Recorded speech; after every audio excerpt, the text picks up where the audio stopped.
Hola. ¿Cómo está? Hola. Señor presidente, encantado de verle de nuevo. Creo que usted podría sentarse allí y yo me sentaré aquí y ya veremos, improvisaremos. Improvisaremos. No tenemos reglas.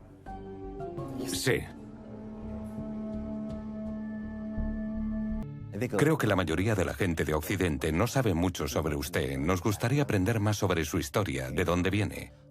Sé que nació en octubre de 1952, después de la guerra, que su madre era trabajadora en una fábrica y que su padre luchó en la guerra.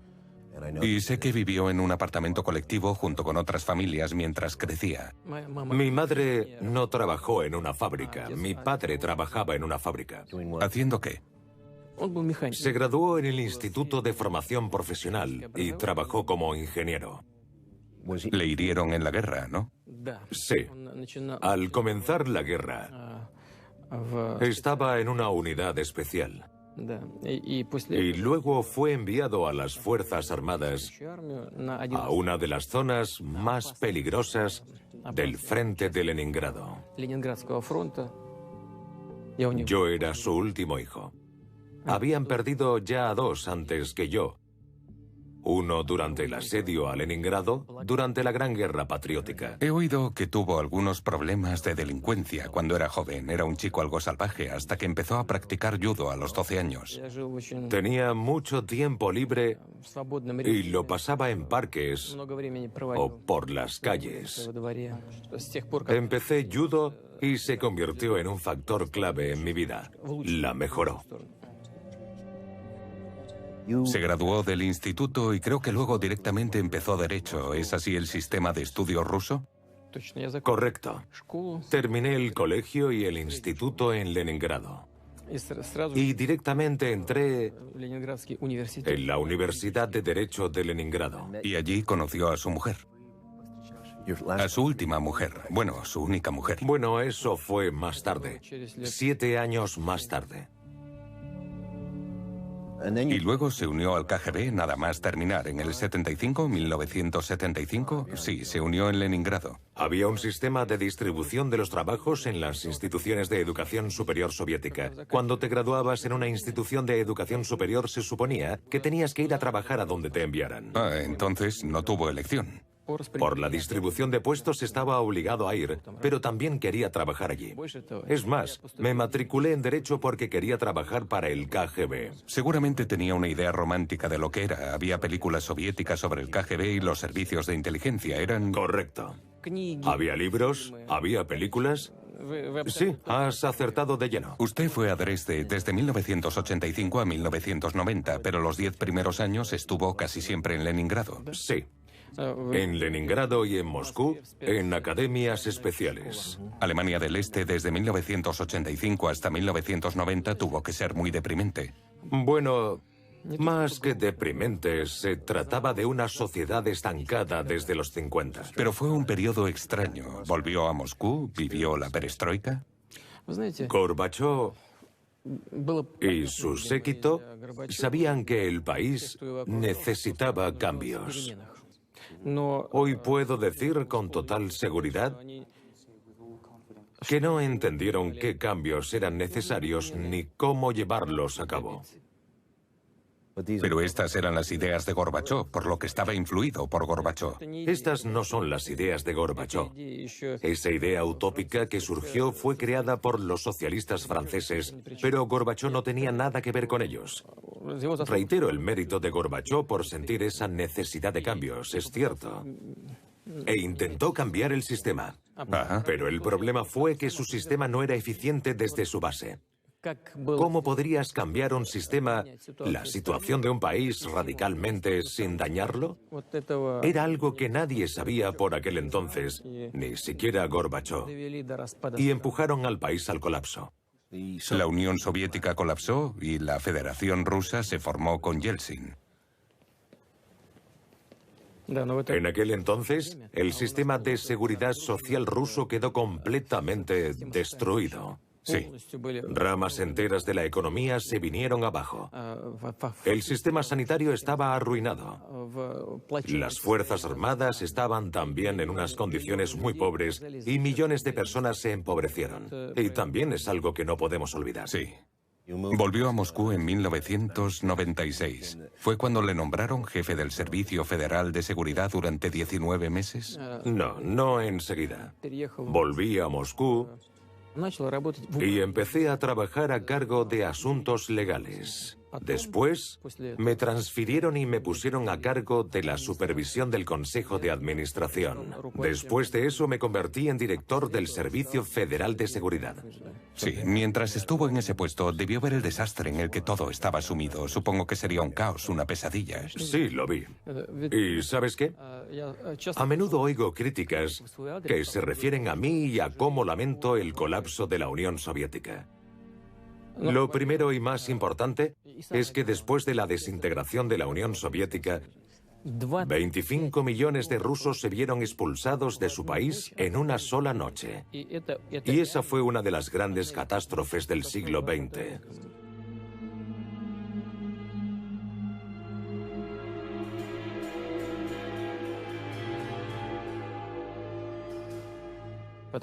La gente vivía en un mismo país. Tenían parientes, trabajo, apartamentos. Tenían los mismos derechos. En un abrir y cerrar de ojos estaban en el extranjero. En nuestro país primero hubo indicios que luego se convirtieron en una guerra civil a escala completa. In October 1993, Russia was on the brink of civil war, with parliament deputies on one side and Boris Yeltsin and his supporters on the other. Yeltsin, who controlled tank divisions, would give the order to fire directly at the parliament building, with shells pounding the offices of the Supreme Soviet chairman and the vice president, who sided with the deputies. 2 days of street fighting left hundreds dead and injured. Y por supuesto vi aquello, especialmente cuando me convertí en director del Servicio de Seguridad Federal. The United States continues to stand firm in its support of President Yeltsin because he is Russia's democratically elected leader. Y en 1999 trabajó para conseguir su puesto de primer ministro y Yeltsin renunció en el 2000. Si vemos ruedas de prensa y grabaciones del señor Yeltsin, estaba bajo la influencia del alcohol y de una enfermedad. Su mente parecía... Su forma de hablar, su forma de mirar a las cámaras, su forma de moverse, parecía que estuviera catatónico. Creo que no tengo ningún derecho a criticar ni las decisiones de Gorbachov ni la personalidad de Yeltsin. Como todos nosotros, él tenía sus problemas y también sus fortalezas. Y una de ellas era que nunca eludió sus responsabilidades. Supo asumirlas. Pero lo que dices es cierto, no es un secreto. Eso fue una realidad. Я ухожу. Ухожу раньше положенного срока. Я понял, что мне необходимо это сделать. Россия должна войти в новое тысячелетие с новыми политиками, с новыми лицами, с новыми умными, сильными, энергичными людьми. Y entonces muchos ministros van y vienen, pero de repente usted es el primer ministro en funciones. ¿Y entonces qué? Sí, sabes, es una historia curiosa. Vine a Moscú desde Leningrado y en general, en Moscú no tenía apenas apoyo ni contactos. Llegué en 1996 y el 1 de enero del 2000 me convertí en el presidente en funciones. No sé por qué me eligió Yeltsin, pero la primera vez que Yeltsin me ofreció el puesto, lo rechacé. ¿Lo rechazó? ¿Por qué? Sí, me invitó a su despacho y me dijo que quería nombrarme primer ministro y que quería que hiciera campaña para ser presidente.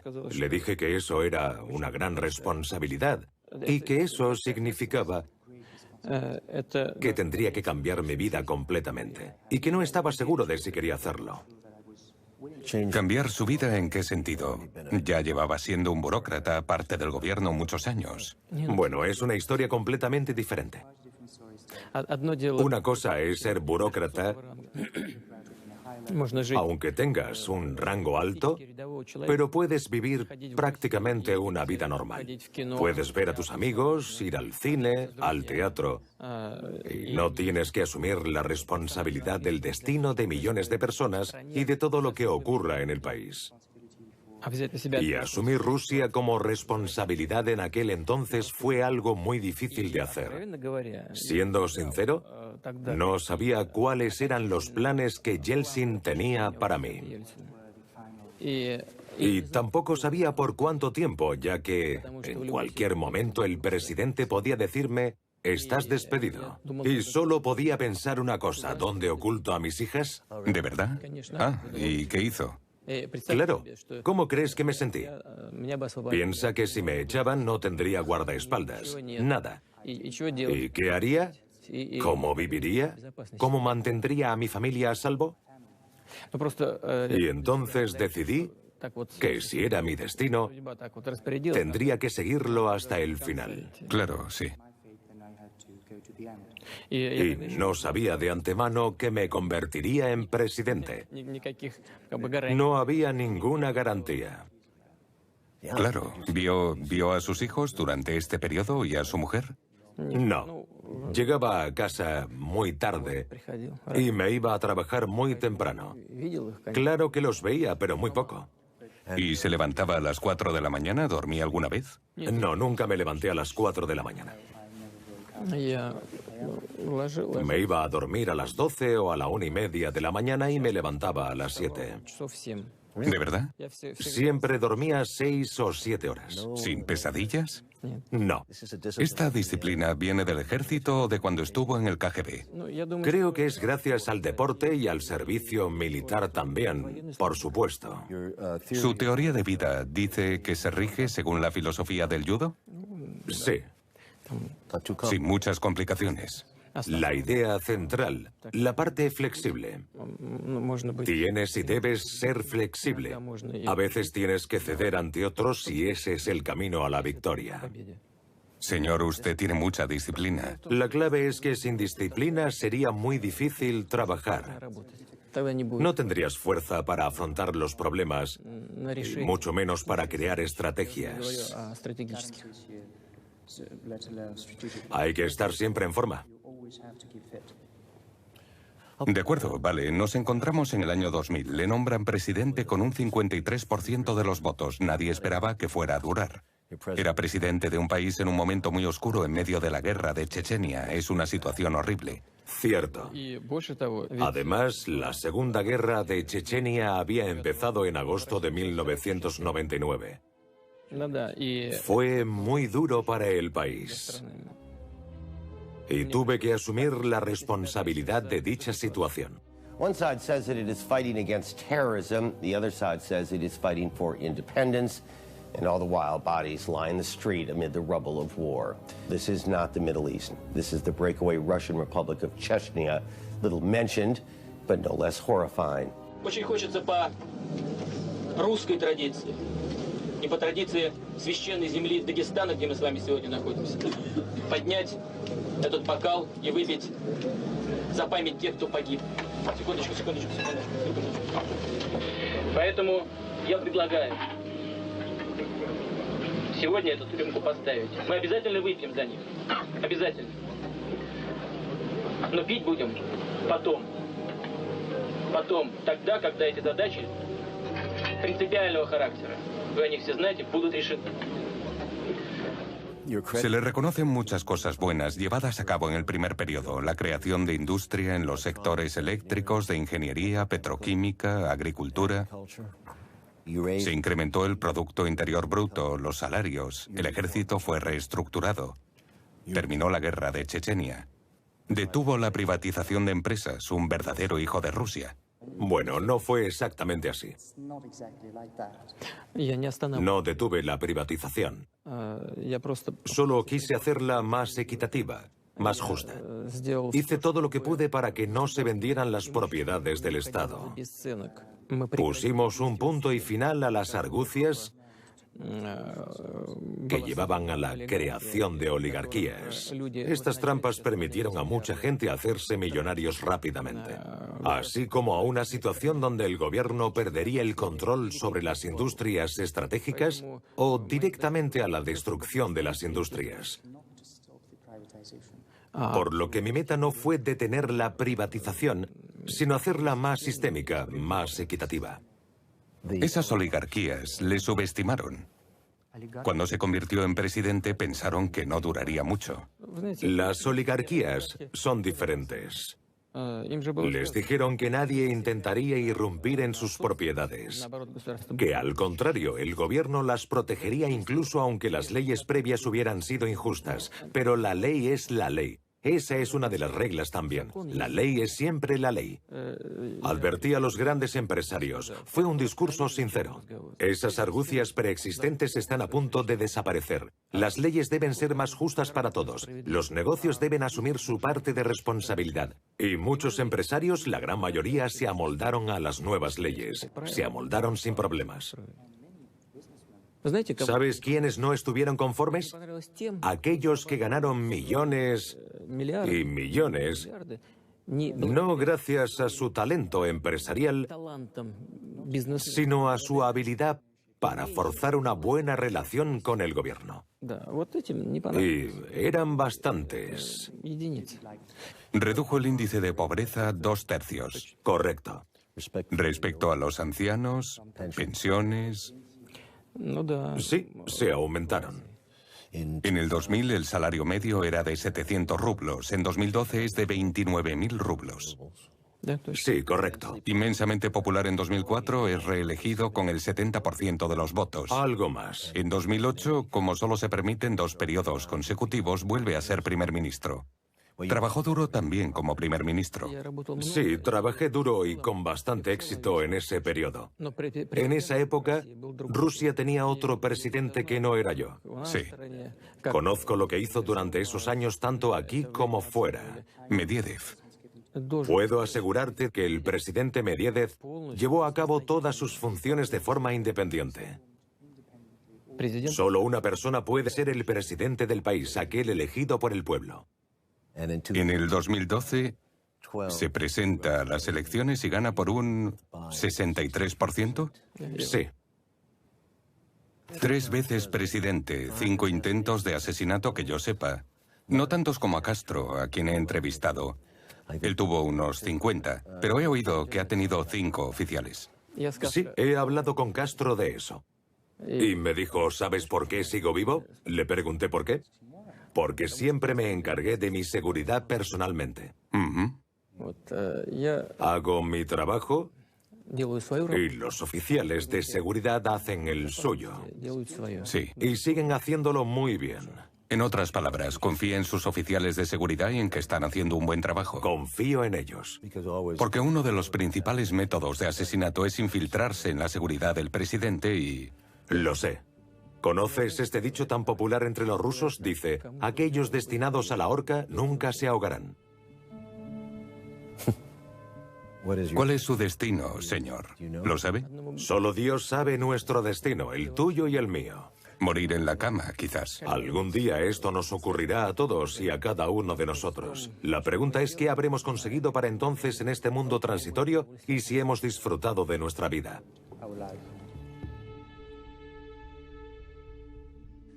Ha tenido un día duro. Hace tiempo que no nos vemos. Me alegro de verle. Creo que la última vez que nos vimos fue el pasado junio. ¿Me ha echado de menos?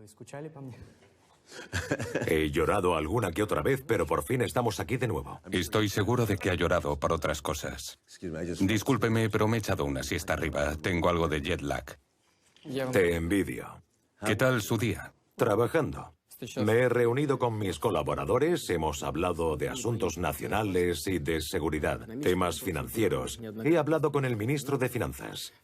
También he hablado con mi asistente de asuntos económicos. Y poco más.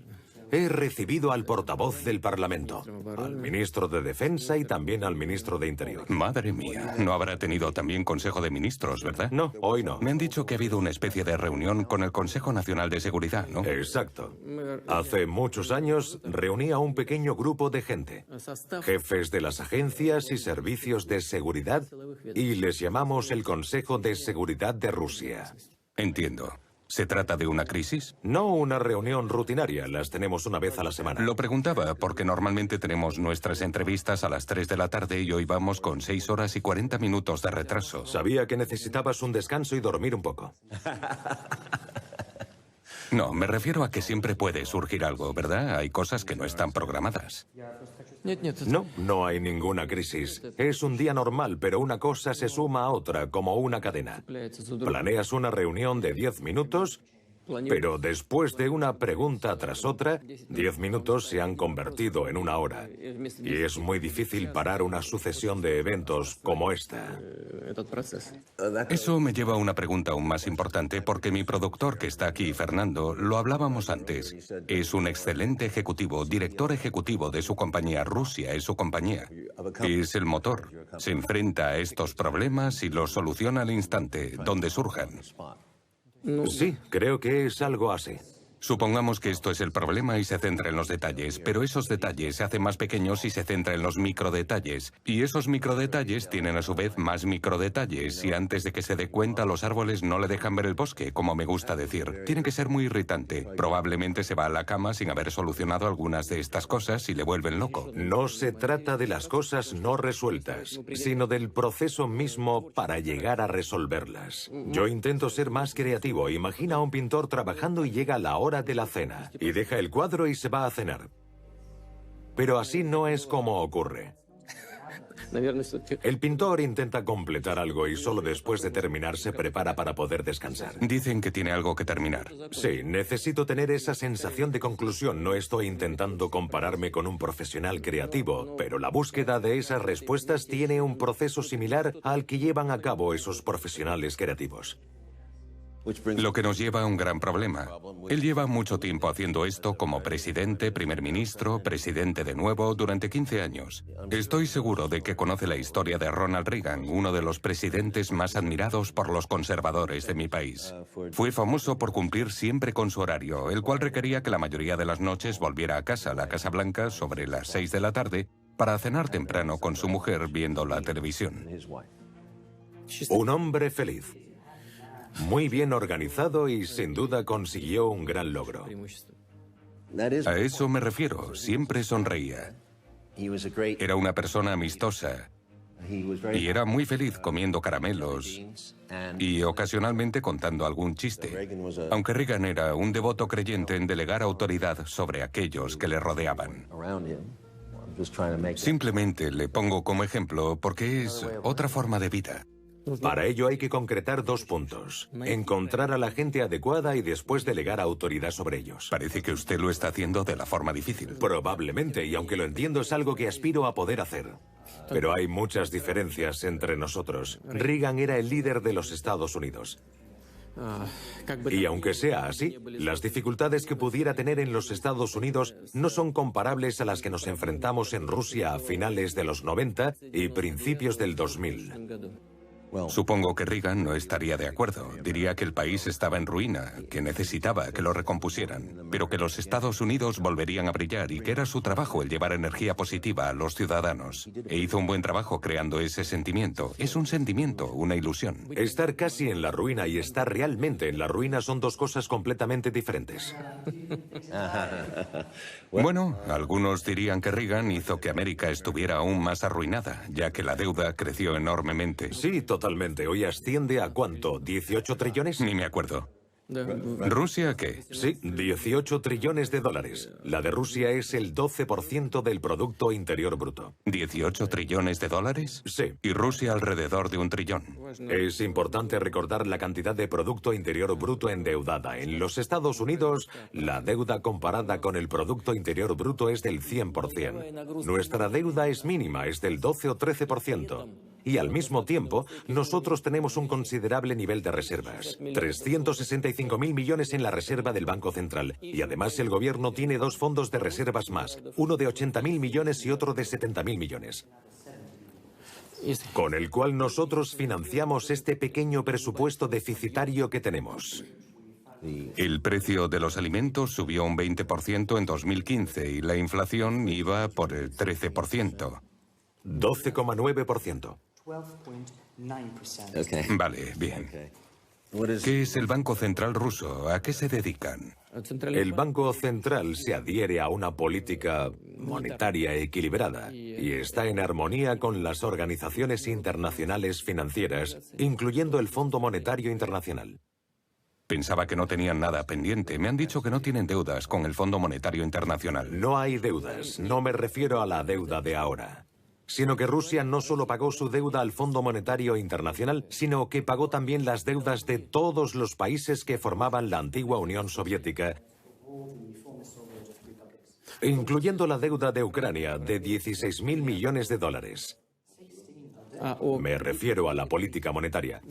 Estamos en contacto con la señora Lagarde y otros colegas del Fondo Monetario Internacional. Les informamos de lo que estamos haciendo. Escuchamos sus recomendaciones. Y sé de buena mano que los líderes del Fondo Monetario Internacional aprueban las políticas del Banco Central ruso. Su opinión es muy positiva.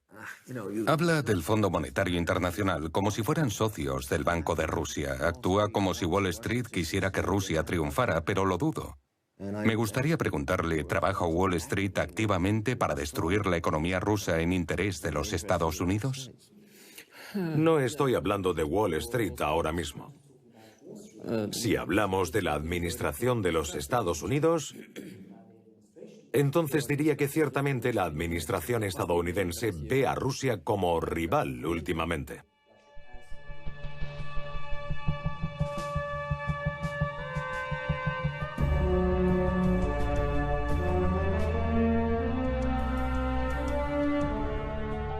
Esta es la sala del trono.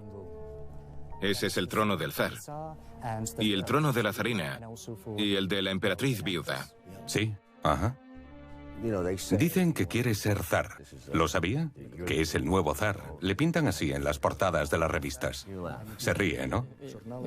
Les gustará la idea y por eso lo dirán. Sí. No pueden olvidar todos esos antiguos estereotipos. Pero usted lo permite. Charlie Rose acertaba cuando dijo que usted tiene todo el poder, puede hacer lo que quiera. Lo dejó muy claro y creo que por eso muchos americanos piensan que como no hay un sistema claro aquí y como no le corrigió, que usted... La cuestión no es si se tiene o no mucho poder, sino si se utiliza de la forma adecuada. Bueno, creo que deberías dispararle al intérprete porque tú, ¿has sido tú? No, creo que no entendió bien la pregunta que le he hecho sobre Rose. En otras palabras, dicho claramente, parecía como si él quisiera ser el zar y diera por hecho que lo era. Some have called you a czar. So what? You know, people call me different names. Well, does the name fit? Probablemente lo que quería es que discutiéramos, abrir debate, pero yo no tenía ganas de discutir. ¿Alguna vez pierde la calma? Él dice que es tan irracional que cada vez que le hacen una pregunta, ¿tiene días buenos y días malos?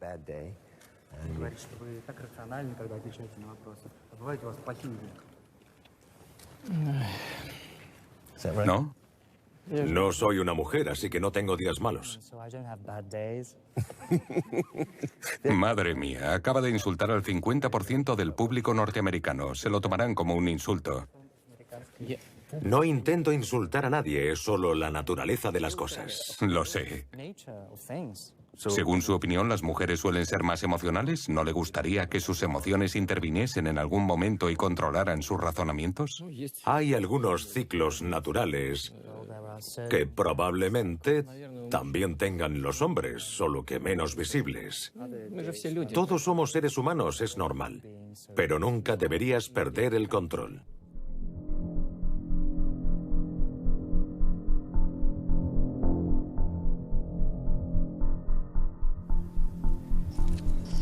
Question to President Bush: is this a man that Americans can trust? I'll answer the question. I looked the man in the eye.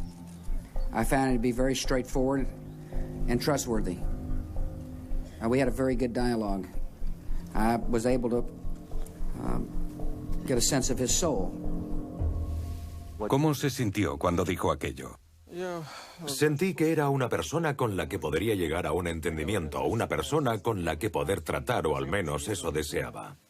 El 11 de septiembre fue uno de los primeros en llamarle y ofrecerle sus condolencias y su cooperación. Sí, teníamos planeado un ejercicio militar para nuestras fuerzas nucleares estratégicas al día siguiente, pero las cancelé y quería que el presidente de los Estados Unidos lo supiera. Sé muy bien que los líderes de los estados necesitan apoyo moral en tiempos como esos más que nunca, y queríamos mostrar nuestro apoyo al presidente Bush. Y cuando el presidente Bush invadió Afganistán, usted, presidente Putin, cooperó con la invasión y estableció bases en el Cáucaso y Eurasia para permitir a los norteamericanos una mejor línea de aprovisionamiento en Afganistán. Bueno, eso no fue exactamente así. Vale. Nosotros no establecimos bases deliberadamente. Desde la Unión Soviética habíamos tenido bases en Tayikistán, las cuales más tarde se convirtieron en bases militares, especialmente para proteger esta peligrosa dirección desde el punto de vista de los terroristas afganos. Pero apoyamos a los Estados Unidos y les permitimos utilizar nuestro territorio para abastecerse de armas. ¿Y se lo han permitido hasta hace poco? Sí, sí. Creemos que esta cooperación es en beneficio de nuestra nación. Es un terreno en el que podemos y debemos unir nuestras fuerzas. También les aportamos información, incluyendo información de inteligencia. Rusia tiene un largo historial en Afganistán. ¿Cómo es que no supieron dónde se encontraba Bin Laden y lo que estaba haciendo? No solo dónde estaba, sino cómo de débil era la base de Al-Qaeda en Afganistán. Al-Qaeda no es el resultado de nuestras actividades, sino el resultado de las actividades de nuestros amigos estadounidenses. Todo comenzó en la guerra soviética de Afganistán, cuando los oficiales de inteligencia norteamericana prestaron apoyo a diferentes formas de fundamentalismo islámico, ayudándoles a luchar contra las tropas soviéticas en Afganistán. Por lo que los mismos norteamericanos crearon tanto a Al-Qaeda como a Bin Laden, pero se les fue de las manos. Siempre ocurre. Y nuestros colegas de los Estados Unidos deberían haberlo previsto. La culpa es suya, aunque... Bill Casey, el director de la CIA cuando estaba Ronald Reagan, hizo especial hincapié en provocar a los musulmanes del Cáucaso en Asia Central contra la Unión Soviética. Su plan era mayor que solo derrotar a la Unión Soviética en Afganistán. Su plan era cambiar el régimen de la Unión Soviética. Este tipo de ideas aún siguen existiendo. Y cuando esos problemas en Chechenia y el Cáucaso emergieron, desafortunadamente, los norteamericanos apoyaron esos procesos. Pensábamos que la Guerra Fría había acabado, que teníamos una relación transparente con el resto del mundo, con Europa y Estados Unidos. Y realmente contábamos con ese apoyo. Pero por el contrario, presenciamos cómo los servicios de inteligencia norteamericanos apoyaron a los terroristas. Creo que voy a decir algo muy importante. Realmente creímos las palabras de nuestros amigos norteamericanos,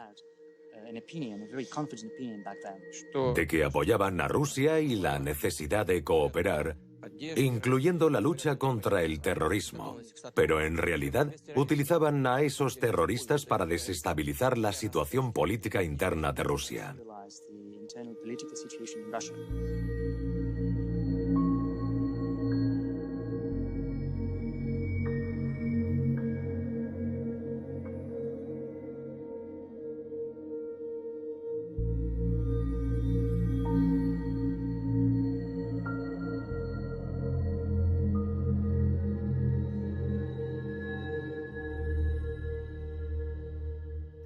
A su parecer, ¿cuál fue el momento más peligroso de las guerras contra Chechenia? ¿La primera, la segunda? ¿Qué años? Es difícil mencionar un momento en particular. La llamada guerra chechena comenzó cuando la gente, los civiles de Dagestán, y Dagestán es también una república musulmana, se levantaron en armas y organizaron la resistencia contra los terroristas. Recuerdo bien cuando Dagestán no solo nos rogaban, sino que nos gritaban: si no queréis protegernos Rusia, entonces dadnos armas para poder protegernos a nosotros mismos. El apoyo norteamericano estaba encubierto. Dice que hay evidencias de que apoyaban a los chechenos. Por supuesto. Pero en cuanto a apoyo político y de información era evidente para todos. No se necesita prueba de ello. Se apoyó públicamente. I think the administration has adopted a hands-off attitude, repeating like a mantra that this is an internal Russian affair, which in effect legitimated the Russian action. And then on top of it, senior administration spokesmen have engaged in a vilification of the Chechens. En cuanto al apoyo operacional y financiero, teníamos pruebas y además se las remitimos a nuestros colegas norteamericanos. Hubo un problema específico que llevé ante el presidente Bush. Incluso le mostré los nombres de los empleados de los servicios especiales norteamericanos que habían establecido contacto con militares del Cáucaso y que no solo estaban proporcionando ayuda política general, sino también apoyo técnico y transporte militar para llevarles de un sitio a otro. Y la respuesta del presidente de los Estados Unidos fue muy formal y muy negativa. Dijo que lo estudiaría detalladamente. Más tarde, hablando con nuestros socios, recibimos una carta de la CIA que decía: nuestros colegas pensaron que sería bueno mantener contacto con los representantes de las fuerzas opositoras y continuarán haciéndolo. Evidentemente no solo hablaban de las fuerzas de la oposición, hablaban también sobre las organizaciones y estructuras terroristas. Aún así, les denominaron simplemente como oposición. Y todo esto al mismo tiempo que luchaban una guerra contra el terror afgano. Parece un comportamiento contradictorio, bastante extraño. Estamos acostumbrados a estas contradicciones. Supongo que la carta es secreta, por lo que no podríamos verla, ¿verdad? No creo que sea apropiado. Mis palabras son suficientes. Creo que George recuerda nuestra conversación, espero. Today we welcome Hungary, Poland, the Czech Republic, finally erasing the boundary line the Cold War artificially imposed on the continent of Europe, strengthening an alliance that now, clearly, is better preserved to keep the peace and preserve our security into the 21st century. Our goal is to help to build a Europe that is undivided, free, democratic, at peace, and secure. Today we proudly welcome Bulgaria, Estonia, Latvia, Lithuania, Romania, Slovakia, and Slovenia. We welcome them into the ranks of the North Atlantic Treaty Organization.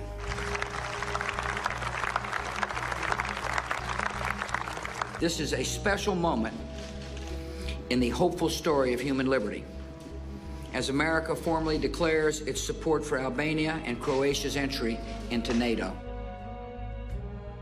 Lo que también he oído al señor Gorbachov es que oficiales norteamericanos, incluido James Baker, tenían un pacto con la Unión Soviética para que no se expandiera la OTAN hacia el este. Sí, cuando se decidió la unificación de Alemania y como consecuencia la retirada de tropas soviéticas del este de Europa, los dignatarios de los Estados Unidos y el secretario general de la OTAN, el señor Werner, creo, decían todos lo mismo.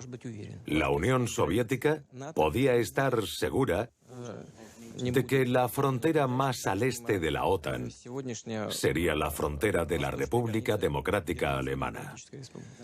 Eso fue una violación clara. Este pacto no estaba oficialmente escrito, fue un error que cometió el señor Gorbachov.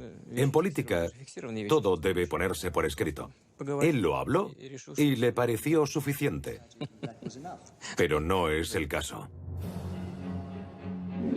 La OTAN fue fundada durante el periodo de confrontación entre los dos bloques, el del este y el del oeste. Entre estos dos bloques, ahora que ha desaparecido el Pacto de Varsovia, ya no existe un bloque del este, ni la Unión Soviética. Entonces, ¿por qué sigue existiendo la OTAN? A mi parecer, para justificar su existencia. La OTAN necesita un enemigo externo o algunos actos de provocación para llamar a alguien adversario. The unipolar world that had been proposed after the Cold War did not take place either. However, what is a unipolar world? However one might embellish this term, at the end of the day, it refers to one type of situation, namely one center of authority, one center of force, one center of decision-making. It is a world in which there is one master, one sovereign, and at the end of the day, this is pernicious not only for those within this system, but also for the sovereign itself, because it destroys itself from within. One state, and of course, first and foremost, the United States, has overstepped its national borders in every way. This is visible in the economic, political, cultural, and educational policies it imposes on other nations.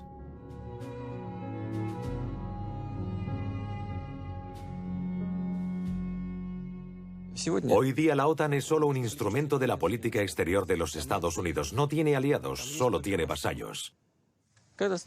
Cuando un país entra en la OTAN, es difícil resistir las presiones por parte de Estados Unidos. Y de repente, cualquier sistema armamentístico puede colocarse en ese país. Un sistema de misiles antibalístico, nuevas bases militares y, si fuera necesario, nuevos sistemas ofensivos. ¿Y qué se supone que tenemos que hacer? En este caso tenemos que tomar contramedidas. Tenemos que apuntar nuestros sistemas de misiles a instalaciones que suponen una amenaza para nosotros. La situación se vuelve más tensa. ¿Por qué respondemos de forma tan firme a la expansión de la OTAN? Bueno, para empezar, entendemos lo que es importante y lo que no lo es, y la amenaza que supone esta organización. Pero lo que más nos preocupa es lo siguiente. Nos preocupa la toma de decisiones. Sé cómo se toman decisiones. Recuerdo nuestro último encuentro con el presidente Clinton en Moscú. Durante dicho encuentro le dije, consideramos la opción de que Rusia formase parte de la OTAN. Clinton dijo, ¿por qué no? Pero la delegación estadounidense se puso muy nerviosa. ¿Lo han solicitado? Déjame explicarte por qué nuestros aliados se pusieron tan nerviosos ante la posibilidad de Rusia uniéndose a la OTAN. Si eso pasase, podríamos votar y no les permitiríamos manipularnos. Nuestros amigos norteamericanos no pueden ni pensarlo. Bajo las reglas de la OTAN, creo que tendrían que compartir toda su información nuclear con los Estados Unidos. Verás. Nuestra apertura a todos nuestros aliados, incluidos los Estados Unidos, tras la disolución de la Unión Soviética y los cambios en nuestro sistema político, fue tan grande que abarcaba hasta nuestras fuerzas nucleares. Prácticamente no teníamos ningún secreto. Sí, cierto. Incluso había vigilantes americanos en nuestras fábricas mientras se producían componentes para armamento nuclear. Permanentemente. Como ves, éramos muy abiertos. Ya. Y no teníamos amenazas adicionales hacia nosotros. Bueno, claramente... Y una cosa curiosa es que a pesar de que en vuestro país cambia el presidente, esos principios políticos nunca cambian. Los antiguos soviéticos eran muy realistas conforme a la política norteamericana. Siempre intentaron entender las intenciones estadounidenses. No sé si esos grandes y pesados tanques todavía existen. Imagino que sí, que el señor Putin tiene una idea muy clara de cuáles son las intenciones de los Estados Unidos. Sí, claro.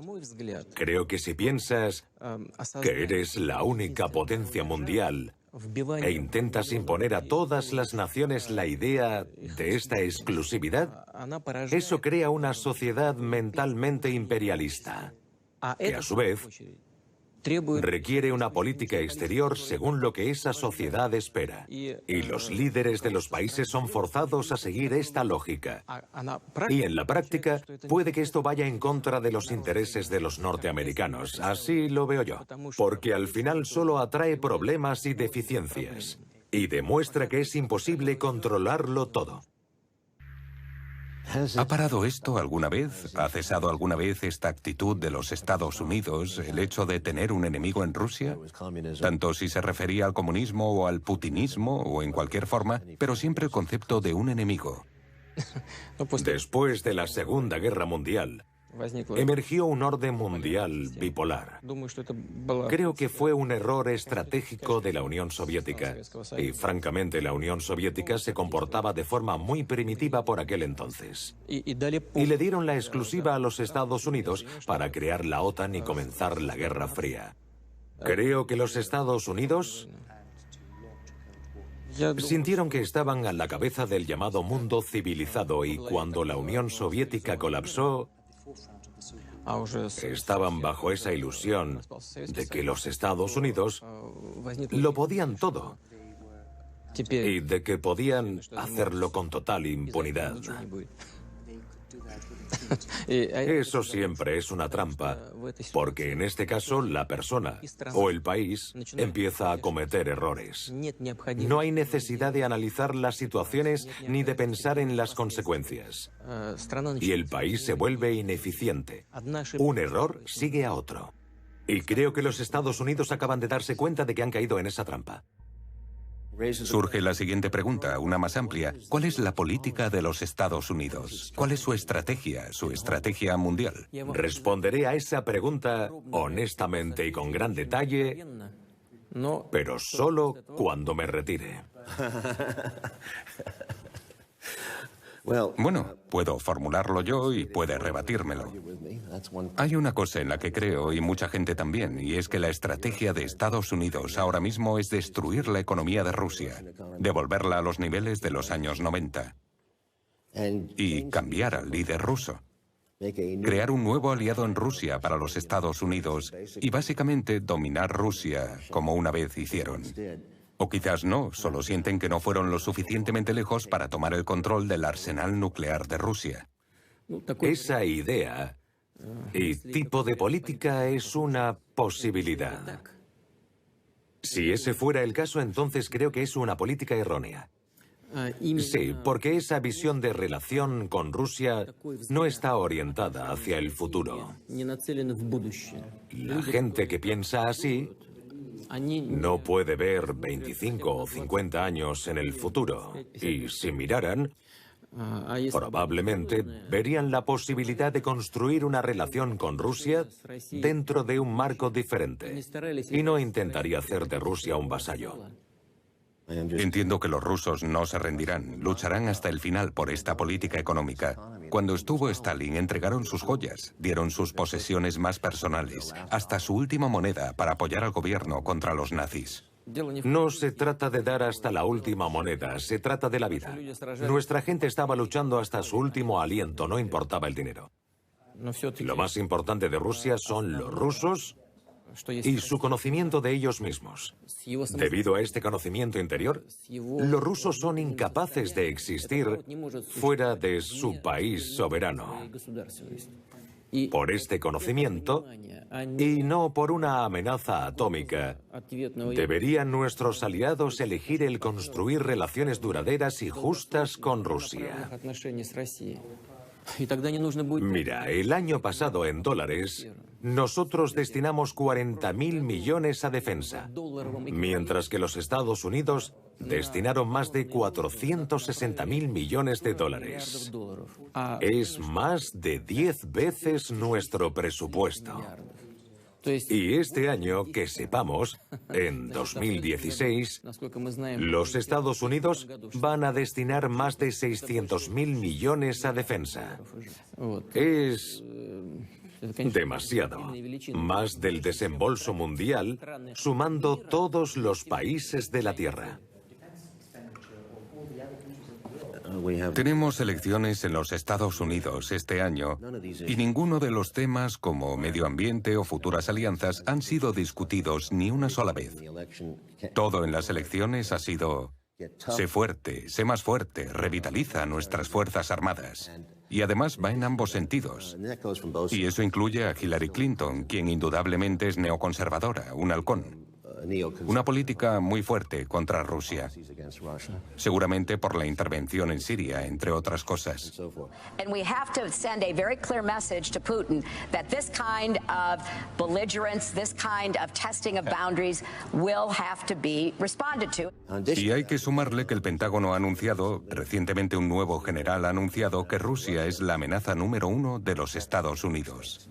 Ha sido muy contundente en sus declaraciones. If you want to talk about a nation that could pose an existential threat to the United States, I'd have to point to Russia. And if you look at their behavior, it's nothing short of alarming. Sí, lo sabemos. Y realmente no nos agrada.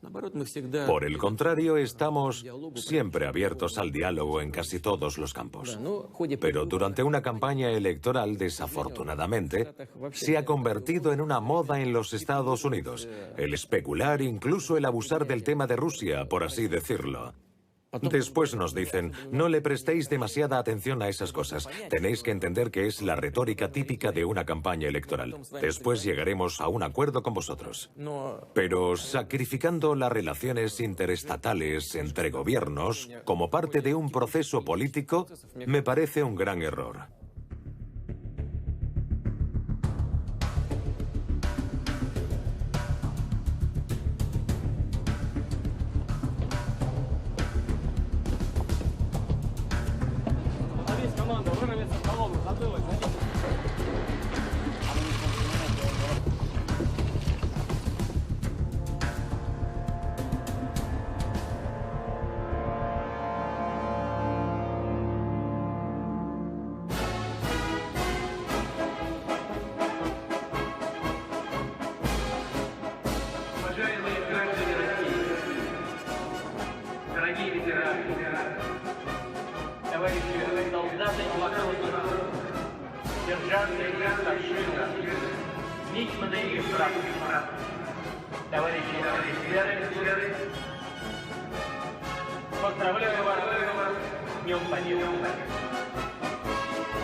Fue muy emocionante estar en el desfile. La marcha, la precisión, el orgullo.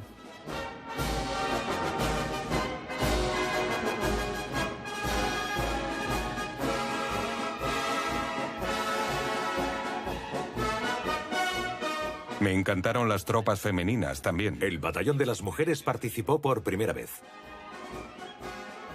Vi que el señor Gorbachov estaba allí también. No se paró a saludarle. Sí, por protocolo se le invita a las ceremonias oficiales.